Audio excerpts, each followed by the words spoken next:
நெல்லை ஆணவ படுகொலை தான் தமிழ்நாட்டே உலுக்கியிருக்கு.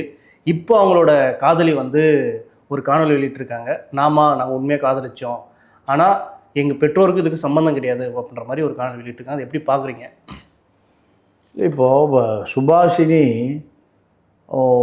கவின் மரணத்திற்கு பிறகு எது சொன்னாலும் அது அவர்கள் குடும்பத்தை காப்பாற்றுவதற்கு பயன்படுமே தவிர காதலை காப்பாற்ற பயன்படாது. நீங்கள் சுபாஷினியுடைய சித்த மருத்துவமனையில் இருந்து தான் சுர்ஜித் கூட்டிகிட்டு போய் வெட்டி கொள்கிறோம். நீங்கள் பல முறை சுர்ஜித்துக்கும் கவினுக்கும் சண்டை வந்திருக்கு, பல முறை மோதல் வந்திருக்கு, பல முறை சச்சரவு சண்டை, ஃபோனில் சண்டை, இது எல்லாமே சுபாஷினிக்கு தெரியும்.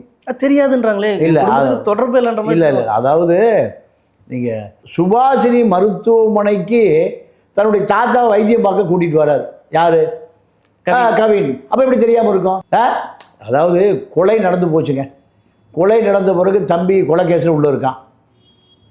அப்பாவும் அம்மாவும் தலைமறை, வேலை போச்சு, சஸ்பெண்டு. இனி அவங்களும் ஜெயிலுக்கு போகணும், அவங்களும் குற்றவாளி.